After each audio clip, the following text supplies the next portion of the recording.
notre ami Todd Eldredge?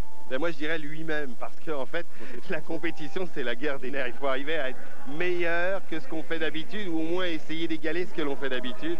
Et ça, c'est très, très difficile en situation de compétition. Il y a Zagorodniuk, qui est quand même le 4e du monde de l'année passée. Et ça, c'est aussi un très, très bon patineur. Mais il est un peu irrégulier, hein, Zagorodniuk. Oui, tout à fait. Vous avez tout à fait raison.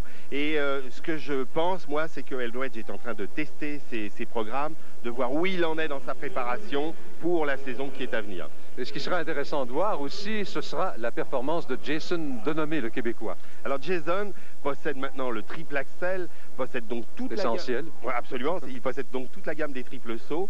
Et ça, c'est merveilleux pour lui parce qu'il peut compétitionner contre les meilleurs, contre les grands patineurs.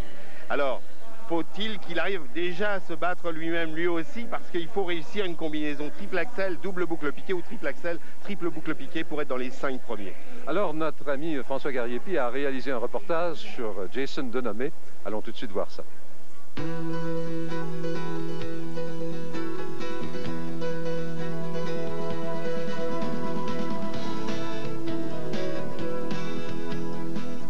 Depuis quelques années, on entend parler d'un jeune homme qui pourrait bien se distinguer en patinage artistique.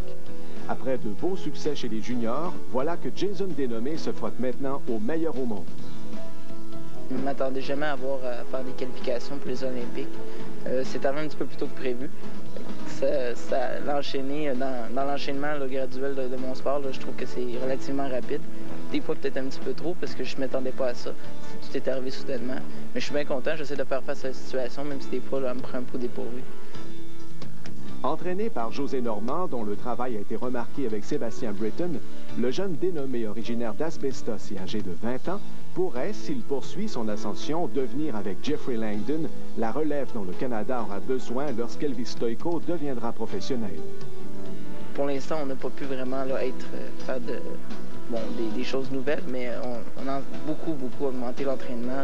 J'ai passé quasiment un double d'heures d'entraînement sur la glace, sans compter le conditionnement physique, tout ce qui s'ensuit. Mais non, bientôt, je pense commencer les quads si je suis capable pour les championnats canadiens en ajouter un dans le programme. C'est des choses comme ça qu'on va rajouter progressivement. J'aime faire ce que je fais puis que j'aime les foules. Je pense que le fait d'apprécier la foule, c'est une bonne chose.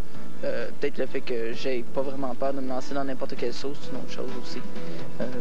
Je pense que comme aspect technique, la plupart des patineurs sont toujours pas mal tous au même degré, sauf quelques patineurs qui sont peut-être un petit peu meilleurs ou un petit peu moins bons.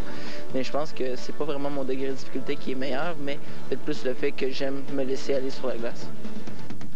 Entre-temps, celui qui a pour modèle Kurt Browning aura une petite idée de ce qui l'attend à l'issue de Skate America.